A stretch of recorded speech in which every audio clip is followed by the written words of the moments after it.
some techno going live. Here we go. 1, 2, 3, 4.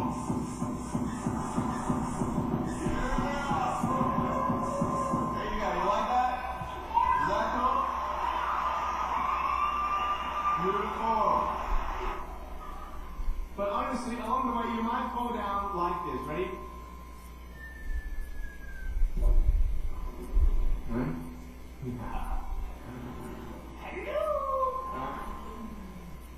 So what do you do when you fall down? Get back up. Everybody knows to get back up, because if I start walking, you're not going to get anywhere. But I tell you, there are some times in life where you fall down. You feel like you don't have the strength to get back up. Do you think you have hope? Because I tell you, I'm down here, face down, and I have no arms, no legs. It should be impossible for me to get back up, but it's not. You see, I will try 100 times to get up, and if I fail 100 times, if I fail and I give up, do you think that I'm ever going to get up? No. But if I fail, I try again, and again, and again. But I just want you to know that it's not the end. It matters how you're going to finish. Are you going to finish strong? And you will find that strength to get back up like this.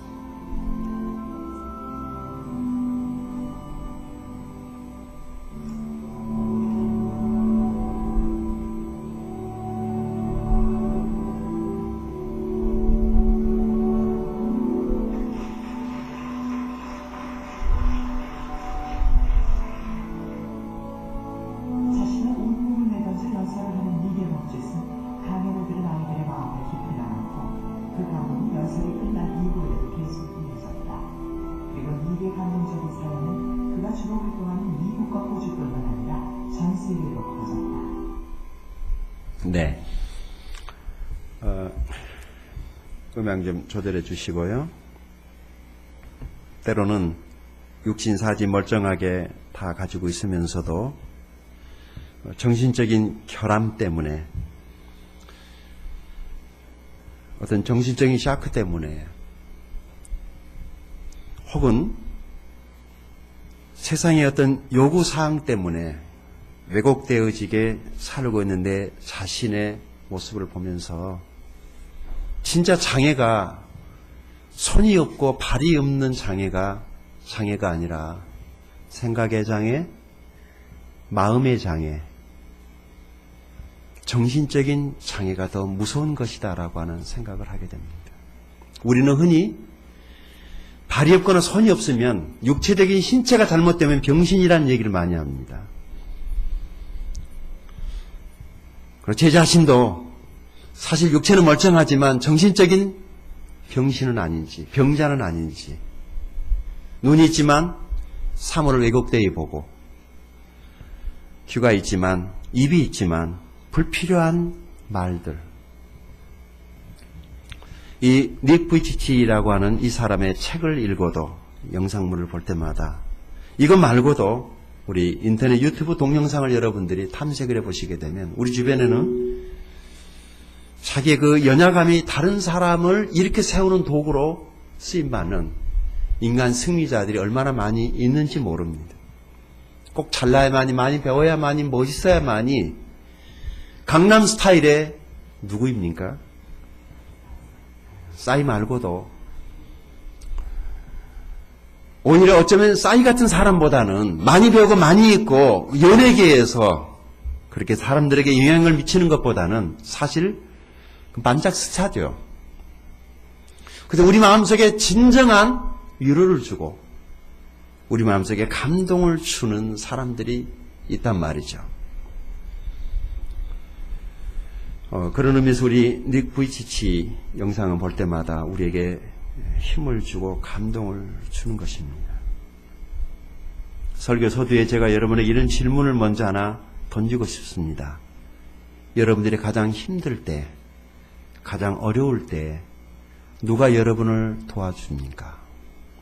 여러분 자신에게 한번 이 시간 대답해 보시기 바랍니다. 솔직하게. 내 인생에 가장 어려울 때 누가 나를 도와주던가요?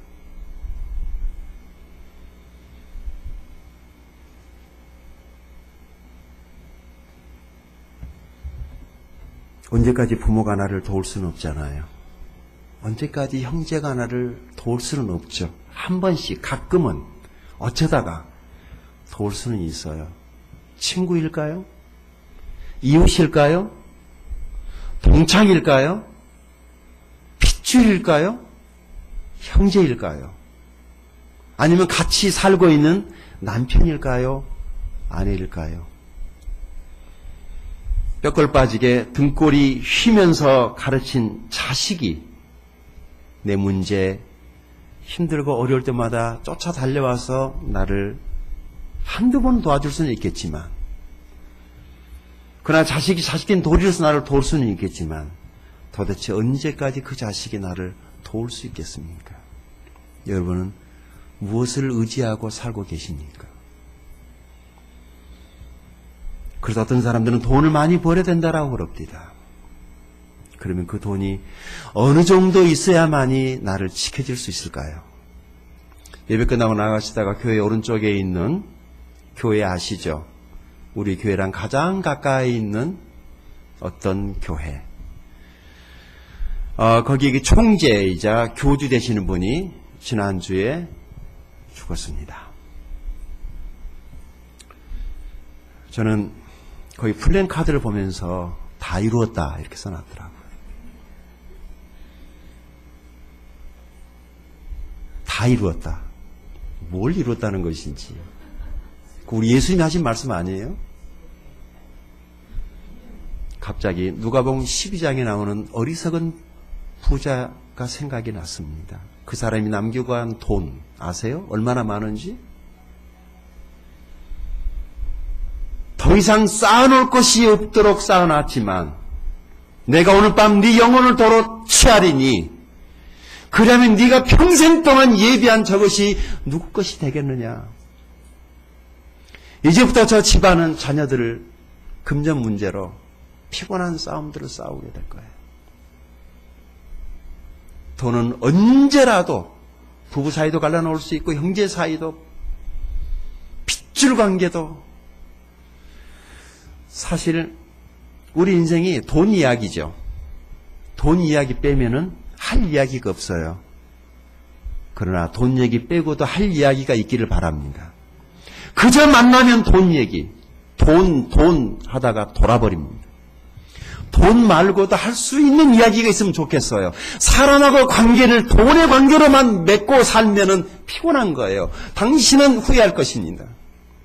돈 말고도 할 얘기가 얼마든지 많이 있고 나눌 것이 얼마든지 많이 있는데도 불구하고 우리는 그저 피곤한 돈 관계로만 만나는 거예요. 예수님이 우리에게 주신 이 아름다운 복음을 가지고 다른 사람들과 나눌 수 있기를 바랍니다.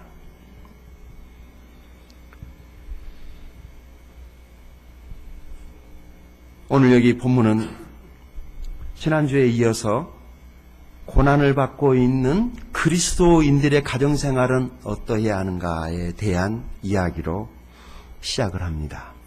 그러니까 베드로전서 3장은 2장하고 같이 연결되어져 있는데 이 고난의 시대를 살고 있는 사람들, 그리스도인들은 어떠한 가정생활을 해야 되는 것인가를 우리들에게 언급하고 있습니다.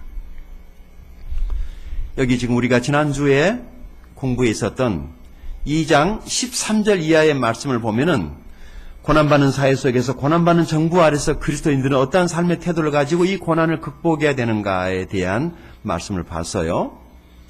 그러나 이 사회나 이 정부 제도를 떠나서 이제 3장에 오니까 이제 가정에 초점을 맞춰서 이야기를 합니다.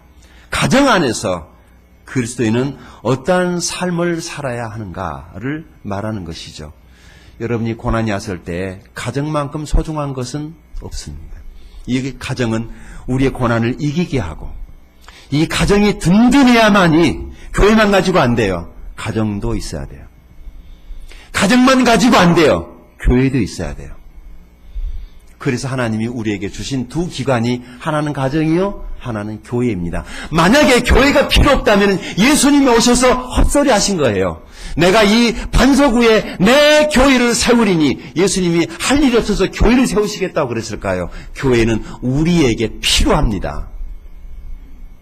교회는 우리 가정을 위해서 필요하고 교회는 우리의 성공을 위해서 필요하고 여러분에게 교회가 도움이 되고 있습니까? 교회를 자기 유익의 기회로 삼는 사람들이 있습니다. 철저하게 실패할 것입니다. 교회에 왔을 때 교회가 나에게 도움이 되어야 합니다. 저는 여러분이 우리 교회에 와서 어떤 도움이라도 그 도움을 받을 수 있기를 바랍니다. 내가 목포사랑 침례교회를 다닌 것이 내 인생에 우리 가정에 내가 살아가는 데 있어서의 큰 도움은 아닐지 몰라도 다소나마 어떤 형태로든지 내게 도움이 되었다라고 말할 수 있기를 바랍니다. 먼저는 도움을 받으십시오. 내가 무엇이 부족해서가 아니에요. 그래야만이 내가 받은 것을 되돌려 줄 수가 있거든요. 받은 것도 없이 와서 무엇부터 하려고 그러니까 힘든 거예요. 교회, 나는 꼭 우리 교회가 아니더라도 이 땅에 살고 있는 모든 그리스도인들이 자기가 몸을 담고 있는 자기 교회가 내 인생에 정말 필요하다라고 말할 수 있는 그런 고백들이 있기를 바랍니다. 저는요, 교회가 제 인생에 아주 중요한 역할을 했거든요. 저 혼자 가정을 세워보려고 애를 썼지만 역부족이었습니다. 안 되더라고요. 위기 때, 우리 가정의 위기 때, 내 개인의 인생의 위기 때 하나님의 교회가 있었기 때문에 부족하지만 연약하지만 제가 이 정도라도 살고 있다고 저는 믿습니다. 저에게는 교회가 전부이고 저는 교회가 좋습니다. 내가 교회에서 무슨 일을 얼마나 하느냐보다도 나에게 교회가 있다는 사실만으로도 저는 감사한 거예요. 만약에 교회가 없었다면, 우리 그때 목사님이 없었다면, 그때 그 성도들이 없었다면 나를 위해서 기도해주고 나에게 조언해주고 내가 힘들고 어려울 때 나를 끌어안아주고 나에게 말씀을 가르쳐주고 내게 격려가 됐던 내 삶의 울타리가 되어줬던 그 교회를 나는 잊을 수가 없습니다. 나는 빚을 진 것이죠. 그리고 그 사랑의 빚 때문에 나도 하나님의 교회를 섬겨야 되겠다라고 헌신해서 여기까지 달려온 지난 14년 한 번도 후회해 본 적 없습니다. 나는 우리 교회가 주님 앞에 아름답게 설 수 있게 되기를 바랍니다. 우리가 예수 그리스도를 구주와 주님으로 모셨다는 것은 놀라운 축복이고 사실이지만 그러나 우리가 구원받았다는 그 사실만으로 행복해지는 것은 아니라는 것을 여러분도 동의하실 거예요. 어디까지나 구원은 은혜로 거저주는 것이지 그런다고 해서 우리 삶의 행복과 성공까지 보장된 것은 아니라는 거죠.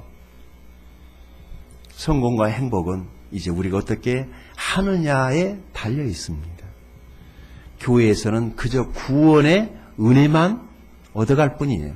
삶의 현장에서는 여전히 우리의 노력과 우리의 피투성이 나는 그런 처절한 삶의 현장에서 싸워야만이 이겨야만이 그것이 이긴 자들의 것이요 그것이 승리한 자들의 것이지 구원만 받았다고 해서 감나무 밑에 감 떨어지길 바라고 누워있으면 지나가는 새가 이상한 거나 흘리고 가겠죠. 그냥 감나무 밑에 감 떨어지라고 입 벌리고 있는 것이 신앙생활은 아니라는 것입니다. 우리의 가정생활, 특별히 가정을 가지고 있는 그리스도인들에게 있어서의 내일 모레 추석이 가까이 오고 있는데 우리 목사님들과 이번에 제주도에서 세미나를 하면서 나눴던 얘기 가운데 하나가 이거예요. 우리 한국의 기독교가 아직 유교라고 하는 이 사상을 완전히 몰아내지 못했다는 것. 우리도 어느 정도 공감하고 우리도 동의할 수밖에 없습니다. 우리는 이중 문화를 가지고 있습니다. 교회 오면 멋진 크리스찬으로서 찬양도 하고 직분도 있고 참 괜찮은 사람인데 집에 가면은 깨갱 제사상 앞에서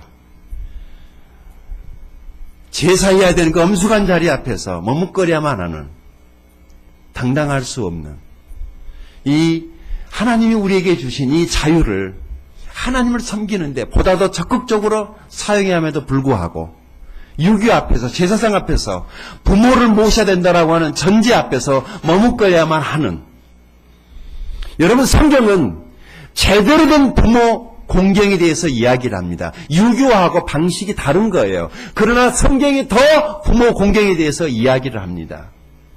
그래서 우리들이 말씀을 계속해서 배울 필요가 있고, 가정생활에 대해서 성경만큼 솔직하게 우리에게 말하고 있는 책도 없습니다. 우리가 아는 것처럼 성경 안에 나오는 사람들의 가정생활이 다 그렇게 아름답지는 않았다는 것을 누구나 다 알 수 있을 거예요. 그러나 그럼에도 불구하고 그 연약하고 다 깨어진 가정에서 고목나무에서 꽃이 피듯이 하나님의 축복이 함께 하시면 그런 속에서도 하나님께서 당신의 사람들을 이렇게 세우셔서 위대한 하나님의 사람으로 하나님이 사용하셨다는 것을 우리를 보지 않습니까? 자, 이 그리스도인의 가정생활, 이것은 아무리 강조해도 지나치지 않을 것입니다. 우리 주변에 그리스도인이면서도 성도이면서도 불행한 가정, 깨어진 가정생활을 하고 있는 사람들 얼마든지 목격할 수 있습니다. 더더군다나 불신자 남편과 같이 사는 아내의 고통이야말로 형언하기 어려운 것이죠. 본문은 특히 이 문제를 다루고 있습니다. 불신 남편과 같이 살고 있는 그리스도인 아내들에게 먼저 베드로가 격려하면서 그들의 삶의 지침을 주고 있는 것을 보게 됩니다. 우리는 결혼을 시당 사람들이 누가 그랬나? 결혼은 인생의 무덤이다. 어떤 철학가가 그랬는데 이름 잘 모르겠어요.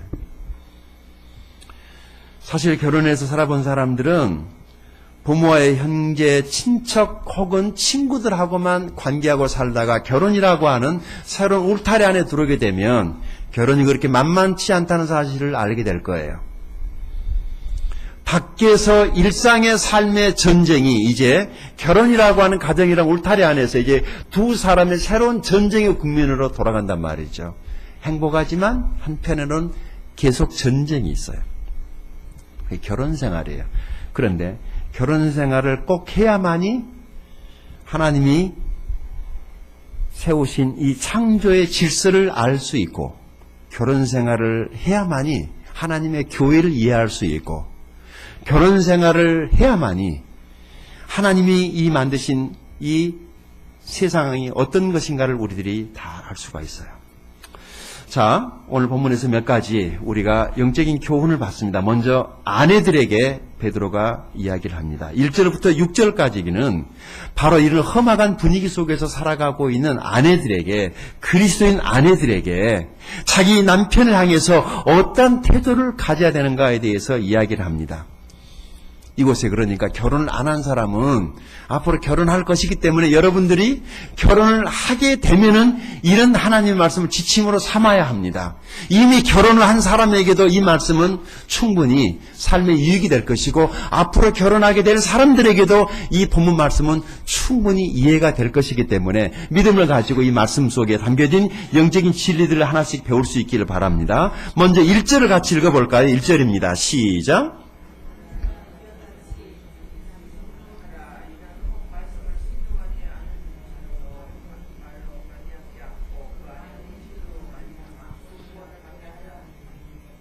자, 여기서 뭐 하라고 이야기를 합니까? 믿지 않은 남편을 향해서 믿는 아내는 어떻게 해야 된다? 순종하라고 이야기를 합니다. 왜 이렇게 순종이라고 이야기를 했는지 그건 잘 모르겠어요. 만약에 다른 단어도 충분히 있었을 거예요.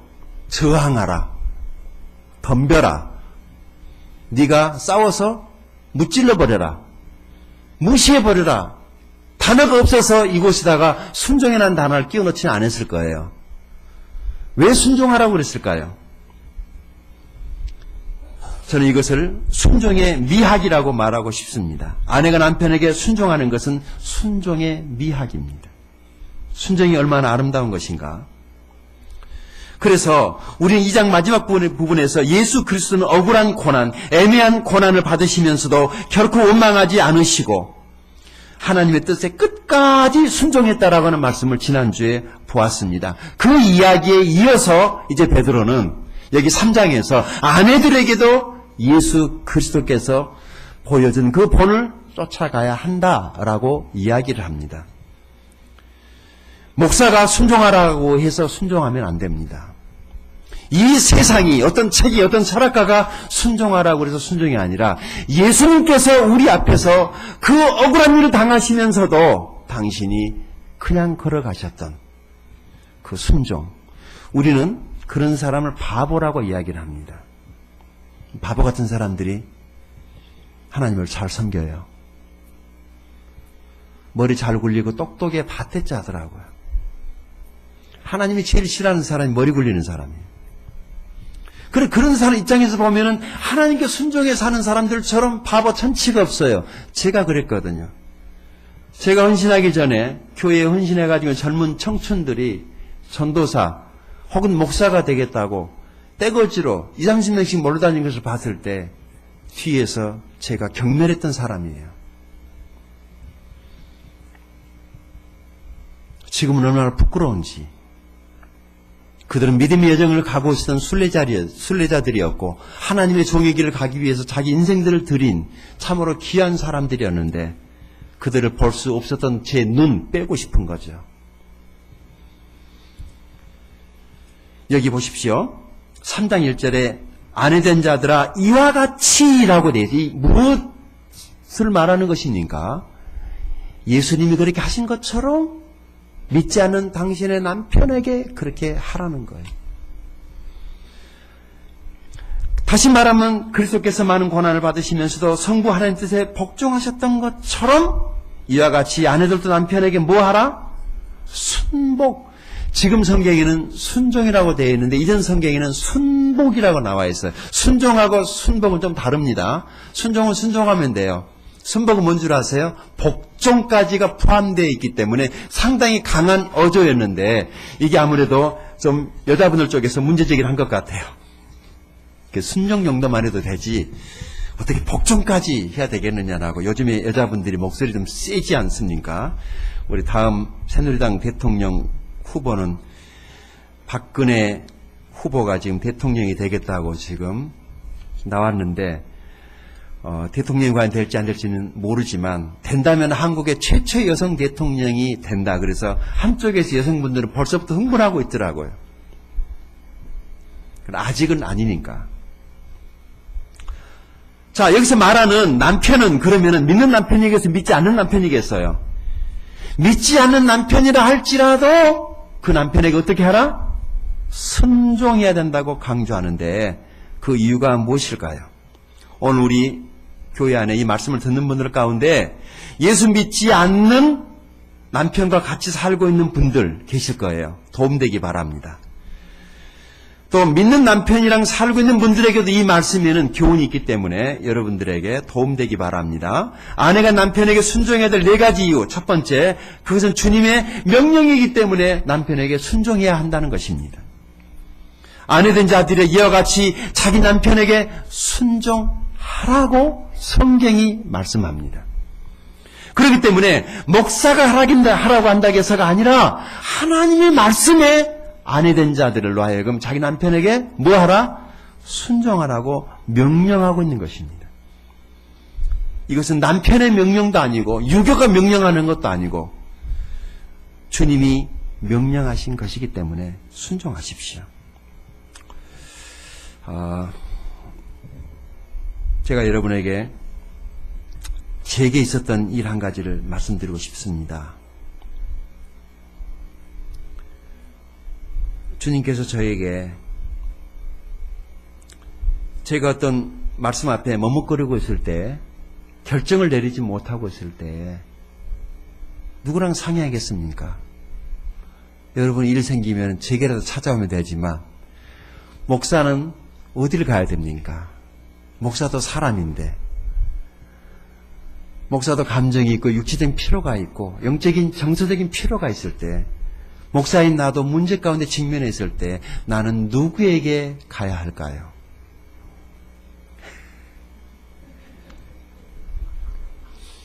갈 데가 없어요. 기도원에 가도 누가 그럽디다. 목사 위에 한국에는 총회장이 또 있어요. 성경에는 없는 게 사람들이 만들어 놓은 거예요. 올라가면 뭐 하겠어요? 어지럽기만 하지. 사람들은 지죽을지 모르고 자꾸 기어 올라가려고 그래요. 자꾸 올라가는 거예요. 여러분 올라가려고 하지 마시고 내려가세요. 올라가면 머리 어지럽습니다. 멀미합니다. 올라가서 멀미하다가 오바이트 구토하고 다 내려놓고 다 내놓고 알거지돼서 내려온 사람 많이 봤습니다. 도대체 그런 자리가 무슨 자리길래 왜 그렇게 사람들이 그 위에를 못 올라가서 그 죽고 싶어 환장한 사람들처럼 죽을 줄 알면서도 그렇게 기어 올라가려고만 하는지 모르겠어요. 예수님은 내려오셨잖아요. 무덤의 땅속까지 들어가셨잖아요. 그래서 가장 낮아졌기 때문에 하나님이 그를 가장 높이셨어요. 여러분 높아지려고 그러면 가장 낮아집니다. 높아지려고 하지 마세요. 교회 안에서요 낮아지려고 하면 자연스럽게 높아지는 거예요. 자꾸 높아지려고 그러니까 외로운 캔디 되는 거죠. 아무도 놀아주지도 않고 알아주지도 않아요. 높였던 당신 누가 나를 알아주나요? 지 잘났다고 날뛰고 돌아다니는데 외로운 거예요. 고독한 거예요. 아래 내려가면은 섬기고 봉사하고 돌볼 게 얼마나 많이 있습니까? 우리 닉 부이치치가 다른 영상에 보면 이런 게 있어요. 나는 손 없이 태어난 걸 감사한다. 발가락 이상한 발가락 하나 붙어가지고 태어난 게 감사한다. 왜냐하면 내가 이 모습 이대로 사람들에게 하나님을 전할 수 있으니까. 육신사지 멀쩡해가지고도 어디 가서 예수 이름 뻥끗 아무것도 못하고 한 달 지나고 1년 지나고 한 사람도 전도하지 못하는 우리보다는 수많은 대중 앞에서 자기는 하나님이 나를 이렇게 만드셨다고 하나님을 얘기하는 당당하게. 여러분 우리 낮은 자리로 내려가서 주님을 잘 섬기고 이웃을 섬기고 남편을 잘 섬길 수 있는 저와 여러분 될 수 있기 바랍니다. 우리는 주님의 명령 앞에 순종해야 됩니다. 제가 갈 데가 없으니까 예배당에 와서 하나님 앞에 기도하다가 주님께서 저에게 이렇게 말씀하시는 거예요. 내가 너에게 명령한 것을 네가 지킬 수 있겠느냐? 네, 그랬습니다. 그랬더니 주님께서 저에게 이렇게 말씀하시는 거예요. 네가 내 명령에 순종하면 내가 너의 편이 되어줄게.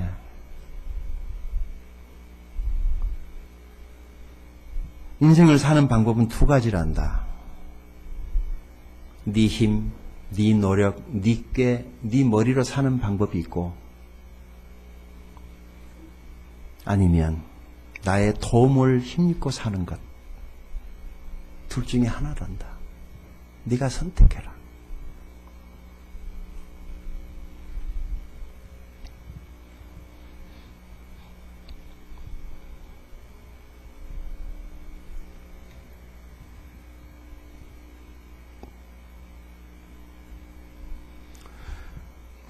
저는 21살 때 아버지께서 돌아가셨어요.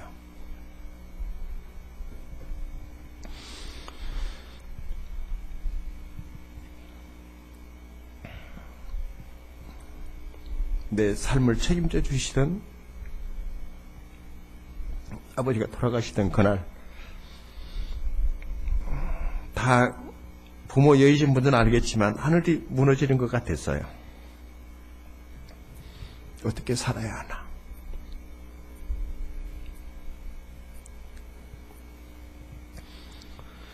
그리고 아버지 없이 형제들은 있었지만 그냥 세상을 산다는 게 힘들었어요.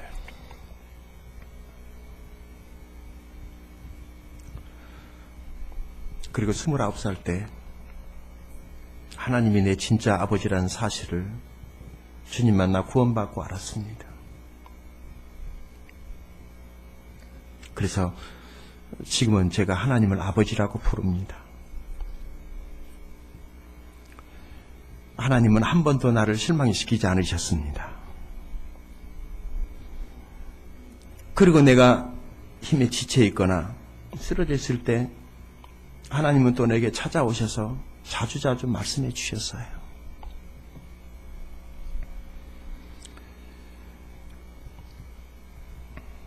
여러분, 하나님 말씀에 순종하십시오. 그럼 하나님이 도와주실 것입니다. 친구도 아닙니다. 형제간이 한두 번은 도와줘요. 물론 동창도 있고 아는 사람도 있지만 진짜 힘들 때는 하나님밖에 없더라고요. 내가 돈이 있고 잘 나갈 때 친구도 있고 이웃도 있고 사람들이 있지, 내가 개털되고 나니까 아무도 찾아오지 않읍디다. 그래서 나는 하나님만 섬기기로 했습니다. 내게는 하나님밖에 없습니다. 여기 아내 되신 분들이요, 믿지 않은 남편에게 순복해야 한다면 그것은 주님의 명령이기 때문에 순종하십시오. 여자이기 때문이 아니라 주님의 명령이기 때문에 순종하십시오.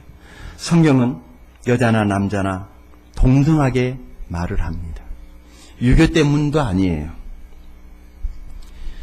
하나님은 우리에게 동등하게 여자와 남자를 권위를 부여하셨지만, 그러나 굳이 우리가 그 이유 하나를 찾는다면 아마 그것은 질서 때문일 거예요. 여자가 못나서가 아니라 잘나기로 하면은 남자보다 더 잘난 것이 사실이에요.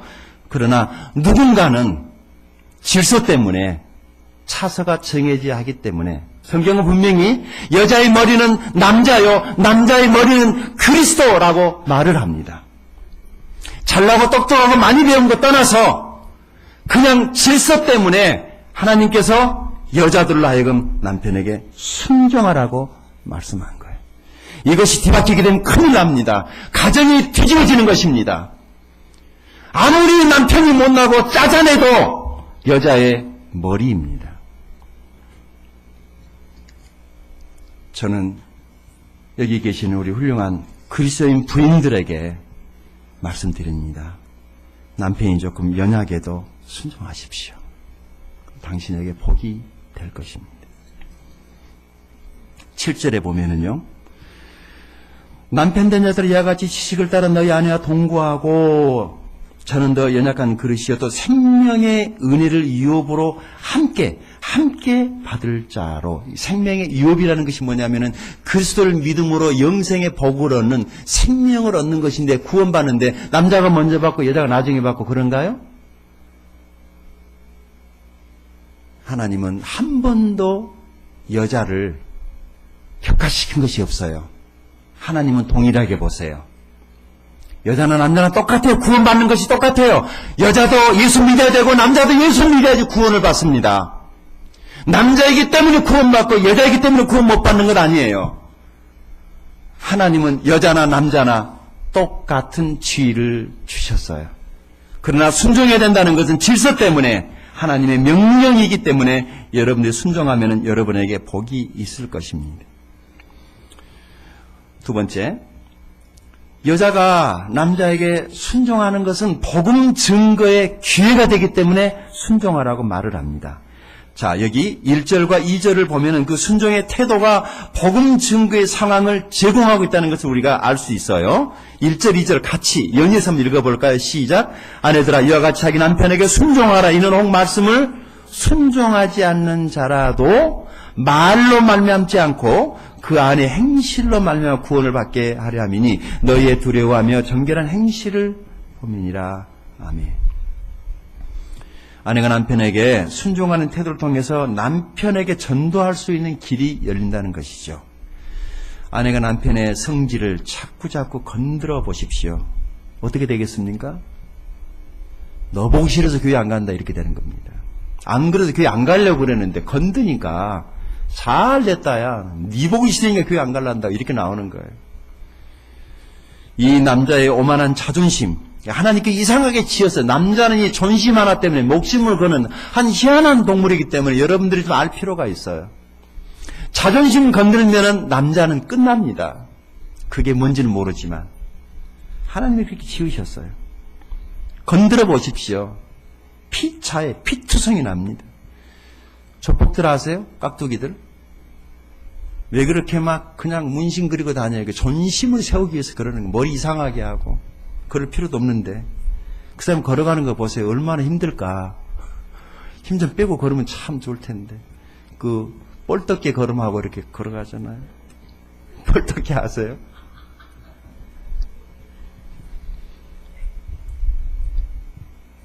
자, 여기 뭐가 나오냐면은 1절에 혹 말씀을 순종하지 않는 자라도 말로 많지 않고 여기서 이 말이 무슨 말이냐면 이게 좀 우리가 흔히 말하는 그 말씀이라는 하나님 말씀이 아니에요. 이 말 앞에 정관사가 빠져 있는데 이것은 사람들이 흔히 떠들어대는 수다. 여자의 수다 때문에 남편이 예수 믿을 수는 없다는 거예요. 안 된다는 거죠. 그러나 여자들은 그 주특기가 수다인데 어떻게? 아무리 말을 많이 해도 그것은 소음일 뿐이라는 거예요. 여자가 제잘거리는 소리 가지고는 안 된다는 거예요. 남자들은 이상하게 여자들이 하는 소리를 멜로디로 듣지를 않아요. 아무리 좋은 말을 해도 남자는 안 들어요. 은혜스러운 남편은 한쪽 귀를 열고 이쪽 귀도 열어놓는 거예요. 무슨 말인가 아세요? 그리고 계속 경청해 주는 거죠. 끄떡끄떡. 어떤 여성이 믿지 않는 남편을 전도하기 위해서 교회만 오면 남편이 자기 목사님의 설교가 황금 설교라. 그래서 이분은 꼭 갈 때마다 기다려서 음악실에서 테이프를 녹음을 해가지고 와서 집에서 저녁에 식사 때마다 테이프를 틀어놔. 오늘 목사님 오전 설교였다고. 당신이 들어야 된다고. 당신이 들어야 된다고. 테레비는 다 꺼버리고 기독교 채널만 틀어놓는 거예요. 계속 그렇게 하니까 어떻게 되겠어요? 몇 달 있다가 그 부인이 목사님께 상담하러 왔어요. 목사님, 제가 그렇게 했는데요. 우리 남편이 안 들어와요. 그 남편이 집에 안 들어오게 누가 했어요? 당연한 일입니다. 그것이 매우 현명한 일인 것 같지만 그것은 그렇지 않다는 거예요. 유명한 성 어거스틴의 어머니 모니카를 아십니까? 그녀는 아들을 구원하기 위해서 이 어거스틴이 방탕의 길로 나갔을 때 그를 위해서 오랫동안 눈물로 기도만 했습니다. 그리고 방탕한 남편도 죽기 직전에 마침내 주님께로 돌아왔습니다. 그녀의 애끓는 기도가 영광스럽게 응답이 된 것입니다.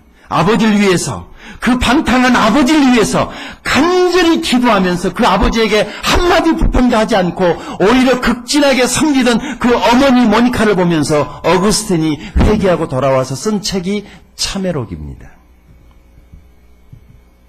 참회록에 이런 이야기가 있어요. 우리 어머니는 아버지를 마치 주님 모시듯 하였다.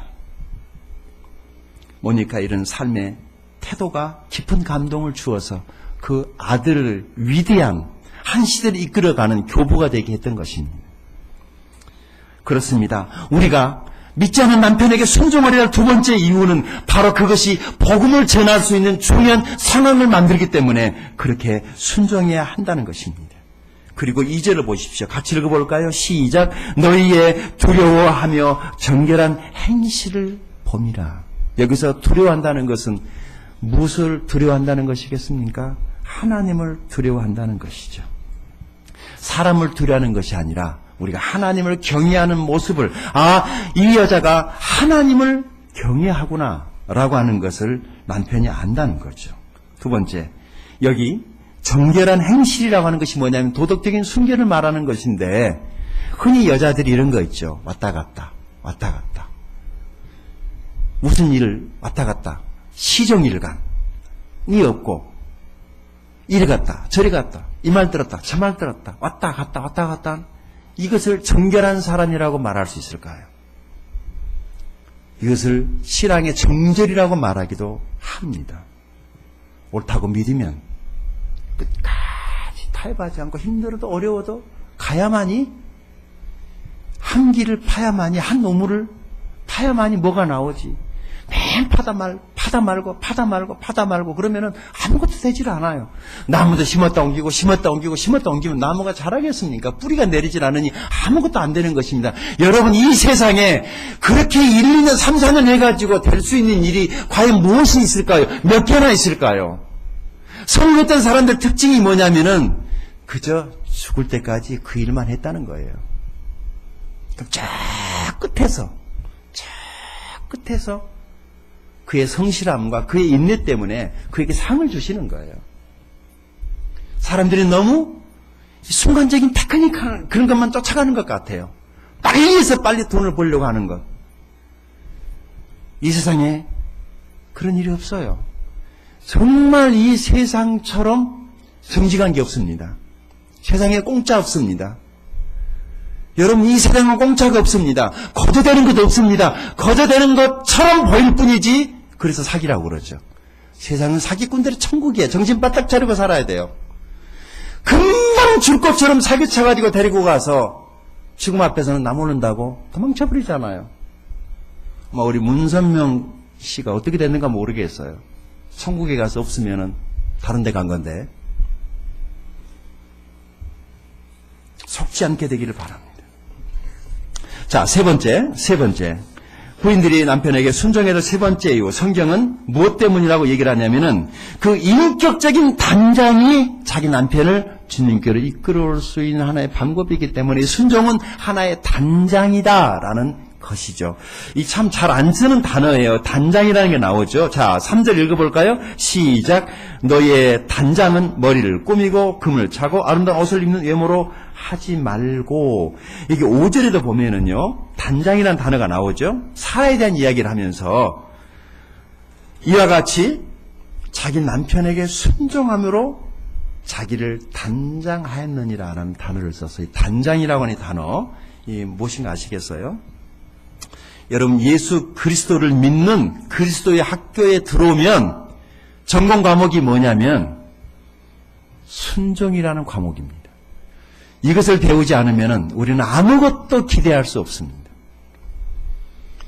예수 제자학교에서, 하나님의 교회에서 하나님을 섬기는 주의 백성이 순종이라고 하는 것을 배우지 않으면 그 사람은 더 이상 그 무엇도 기대해서는 안 된다는 거예요. 세상도 하물며 그러는데 하나님의 백성들은 얼마나 더 순종해야 되겠습니까? 여러분, 하나님께 순종하는 것 훈련해야 됩니다. 훈련하면 가능해요. 우리는 원래 불순종의 자녀들 속에서 살다가, 불순종의 천지 속에서 살다가 하나님께로 온 사람들이에요. 불순종하는 사람들, 거역하는 사람들, 윗사람에 대해서 잘못된 태도를 가지고 있는 사람이 성공한 적을 본 적이 있습니까? 순종하십시오. 하나님이 보고 사람이 봅니다. 그것이 하나의 단장이라는 것, 인격적인 단장. 그래서 이 단장이라고 하는 단장, 이것을 우리들이 조금 더 좀 볼 필요가 있는데, 이건 무슨 말을 하냐면, 지금 뭐가 나오죠? 자, 여기 4절 말씀 한번 더 읽어보십시다. 4절에 시작. 오직 마음에 숨은 사람을 온유하고 안정한 심령이 썩지 아니할 것으로 하라. 이는 하나님 앞에 값진 것이라. 먼저는 온유함. 이것도 하나의 단장의 하나예요. 두 번째, 뭐가 또 나오죠? 안정한 심령. 써놓으세요. 고요한 영성. 떠들던 사람이 예수 만나 구원받으면 조용해져야 돼요. 좀 안정감이 있어 보여야 돼요. 도대체 언제부터 우리 한국 기독교회가 이렇게 시끄러워진 줄 여러분 아세요? 한국에 지금 제1 세계 최고의 교회라고 하는 유일교회가 서울에 있는 여의도 순복음교회죠. 그 교회가 태동할 때부터 우리 한국 교회 안에 이상한 바람이 불기 시작을 해서 얼마나 많은 사람들이 그 교회를 가리켜서 2단 교회라고 했는지 몰라요. 그러나 2단이 3단인지는 모르지만 지금 어쨌든 세계 최고 제1의 가장 많은 성도를 거느린 교회가 됐기 때문에 누가 그 교회를 향해서 2단이라고는 말하지는 않지만 그러나 그 전까지는 한국 교회가 조용했어요. 깊은 영성, 고요의 영성을 가지고 있었어요. 그런데 언제부터인가 우리 기독교가 시끄러운 종교가 되고 말았어요. 사람들이 흔히 말할 때 시끄러워서 동네에 교회가 들어오면 절대 안 된다 플랜카드 걸고 건축 못하게 하는 거예요. 왜요? 시끄러우니까. 여러분, 우리 그리스도인들이 왜 세상 사람들에게 시끄러운 사람들이 돼야 합니까? 억울하지 않으세요? 세상이 시끄럽지. 예수 믿고 나면은 고요해져야 돼요. 좀 깊었으면 좋겠어요. 빈 깡통이 요란하다고. 속에 뭣도 없으니까. 그냥 바글바글.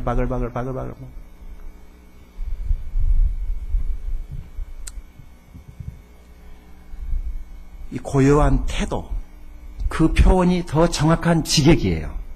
안정한 심령이란 말이 고요한 태도. 요란하고 떠들고 분주하고 바쁘고. 어떤 사람 만나는데요, 권사님이라는 정신이 없어요. 무슨 말 하는지를 모르겠어요. 마음속에 이런 생각만 드는 거예요. 빨리 가고 싶다. 권사님, 저 목사예요. 근데 권사님에게 말하려는 것이 아니라 좀 이렇게 서로 대화라는 것이 서로 피드백이 돼야 되잖아요. 나도 얘기했으면 그 사람도 얘기하고 서로 주거니 받거니, 전라도 말로 콩대 맞춘다고 그러죠. 이래야 이야기가 되지. 머리에서 막 지나려고 그래요. 이 말에다 저 말에다 저 말에다 이 말에다. 와, 입에다가 막 기차 화통 삶아 먹으니 막 다다다다다다다다다다 하는데 막 아주 그냥. 아유, 참. 여러분, 이 말이 당신의 남편을 더 번거롭게 할 수도 있습니다. 신앙을 심는 것이 아니라. 그래서 단장이라고 하는 것은요, 이런 거예요.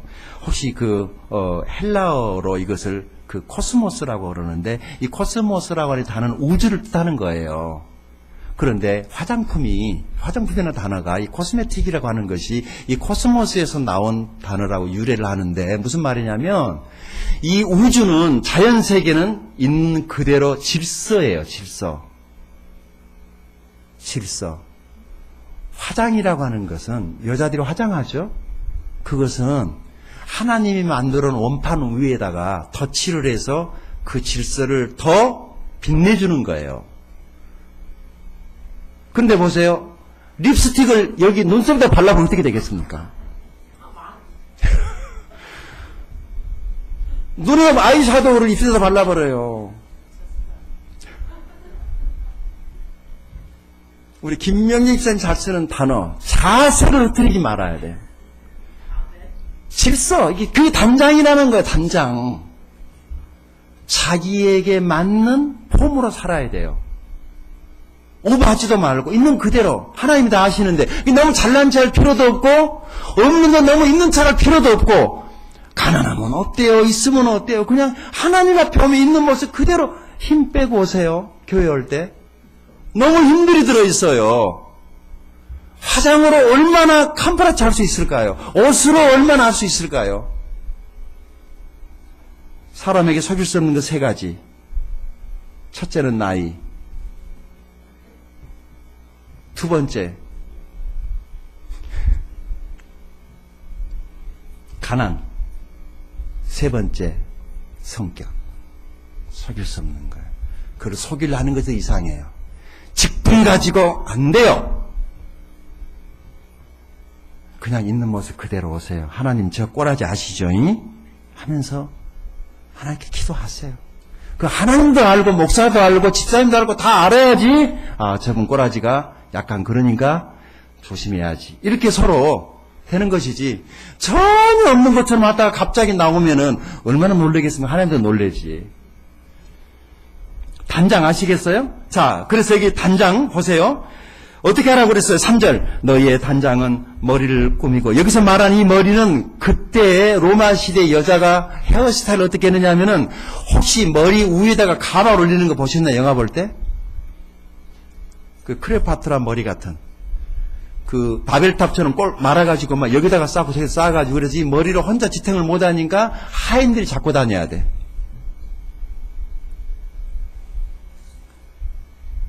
또 여기 금을 차고라는 이 말은 단순히 금목걸이 액세서리로 하나 이쁘게 찬 그 정도가 아니라 금으로 감고 다니는 걸 말하는 거예요.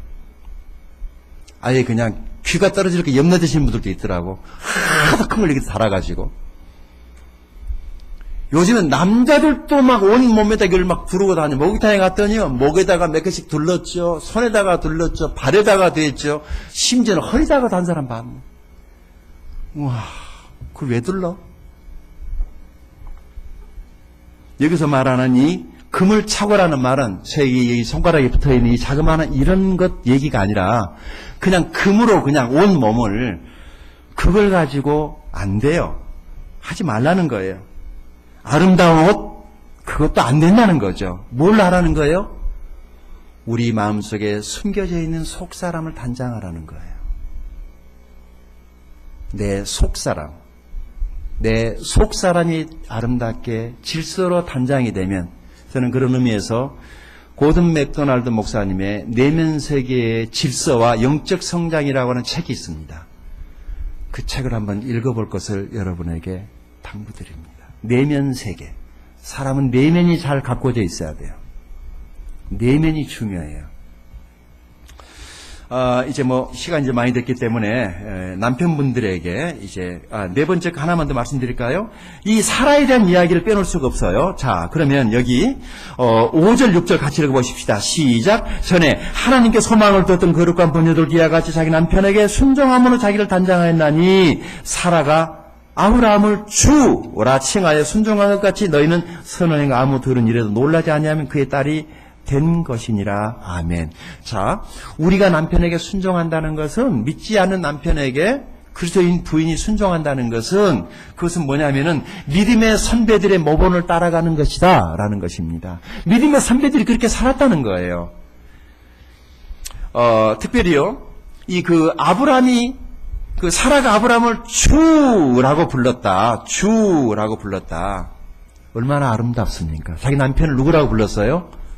주님. 자, 혹시 같이 앉아 계시는 분들 남편에게 한번 주님, 당신은 나의 주님입니다. 고백 한번 해보십시오. 잘 안 나오려고 입이 잘 안 떨어지죠? 한번 해보세요. 참 재미있어요. 재밌는 것은 이 사라라고 하는 이 이름의 뜻이 여왕이라는 뜻이에요. 여왕. 여자들의 심리 안에 이 여왕 컴플렉스라는 게 있어요. 적어도 내가 여왕이 되고 싶다 이거지. 엘리자베스 여왕처럼. 그러려면은, 여왕이 되려면은 자기 남편이 누구여야 될까요? 왕 옆에서 살아야지 여왕이 되는 거 아니겠어요? 그래서 여러분이 여러분의 남편을 누구라고 불러야 되겠습니까? 당신은 나의 왕입니다. 그런 순간에 나는 뭐가 됩니까? 여왕이 되는 거예요. 여러분의 남편을 왕으로 섬기십시오. 그럼 왕 옆에 사는 여왕이 되는 것입니다. 남편 코딱지로 알면은 코딱지 남편의 마누라 이렇게 되는 거예요. 남편이 아무리 짜잘하고 못생기고 이상해도 당신은 나의 왕이십니다. 왜냐하면 내가 여왕이 돼야 되니까. 시대가 어떻게 된 일인지 남자들의 위상이 다 무너지고 여자들이 득세하고 드라마를 봐도 영화를 봐도 남자들은 약간 팝뿌리처럼 나오는 이 시대에 이건 잘못된 것이 틀림없어요. 그리고 여자들만이 날뛰는 이 세상, 이것은 바람직한 것은 아니에요. 하나님의 질서로 돌아가야 합니다. 남편이 술 먹고 돌아왔어요. 신경질 내지 마십시오. 아유, 이 지긋지긋한 인간. 또 술 먹고 들어왔네. 라고 말하지 마시고 이렇게 말하십시오. 폐하, 이제 오시나이까.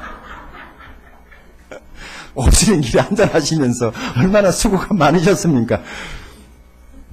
그렇게 한 달만 남편을 섬겨 보십시오. 변하지 않을 남편은 없을 것입니다. 남편을 무슨 핫토에 흑살이 껍질이라고 그러나요? 그렇게 우습게 하니까 자기도 이상한 거지. 자기가 깎아놓고 보니까 자기는 설 자리가 없는 거예요. 여러분의 남편을 여러분 머리 위에 두십시오. 그러면 여러분도 남편에게 존중을 받게 될 것입니다. 마지막 7절에서 남편들에게 이야기, 이것은 짧네요. 왜 그런지 아이가 모르겠지만 한 가지만 더 말씀드리고 마치겠습니다. 7절 같이 읽어볼까요? 7절입니다. 시작. 남편들아 이와 같이 지식을 따라 자기 아내와 동거하고 그를 더 연약한 그릇이요 또 생명의 은혜를 함께 이어받을 자로 알아 귀히 여기라. 이는 너희 기도가 막히지 아니하게 하려 함이라. 아멘. 무슨 부부 세미나 한 것 같습니다. 자, 남편에게 성경이 권면합니다. 어떤 태도를 말을 합니까? 여기 지식을 따라에 줄을 끊어오세요. 남편들은 지식을 따라 아내와 동거하라고 그랬어요. 그런데 한국 남자들은 지식을 따라 동거하는 것이 아니라 무식을 따라 동거합니다. 얼마나 아내를 다룰지를 모르는지 몰라요. 그래서 한국 남자들 머릿속에는 이런 신화가 빵빵해요. 여자와 명태는 3일에 한 번씩 펴야 된다. 여자와 명태는 펴면 필수록 더 맛이 있다는 그런 이야기가 누가 했는지는 모르지만 남자들 생각 속에 빵빵 들어있어서 여자가 문제만 일으키면 남자가 못하려고 그럽니까? 패려고만 하잖아요. 패다가 요즘에는 지가 당하고 있어요. 여자가 팬다고 될 일입니까? 한동안에는 밀렸어요. 당했어요. 당하다 보니까 여자들이 우리만 당하면 쓰겠나 싶어가지고 이제는 여자들이 덤벼요. 혹시 집에서 매 많은 남편들이 계시면 교회에 신고하시기 바랍니다. 그런 분들도 있어요. 실제로.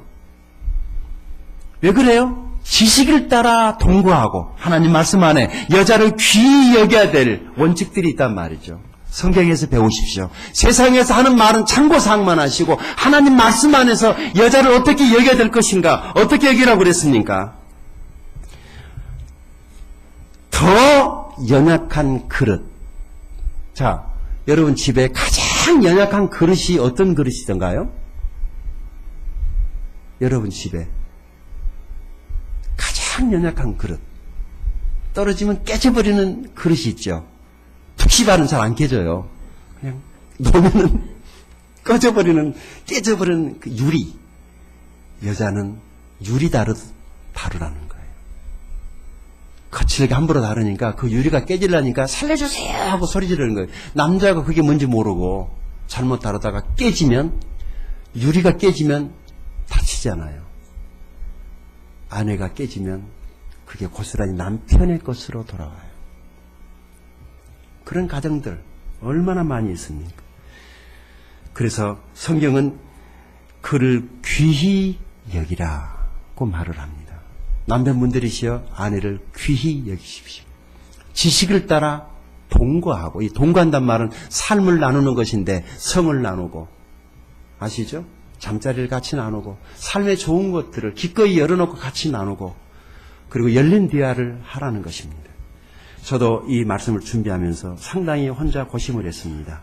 내가 과연 이런 설교를 할 만한 자격이 있는가에 대해서 고민하지 않을 수가 없었습니다. 그러나 다 잘한다고 말할 수는 없지만은 그런다고 다 못한다고 말할 수도 없고, 그래서 못한 부분은 이게부터 잘하면 되지라는 생각을 하고 강단에 믿음으로 올라왔습니다. 여러분에게도 복이 되기 바랍니다. 기도하겠습니다. 자, 우리 잠깐 머리 숙여 기도하시는 동안 찬양팀 나오셔.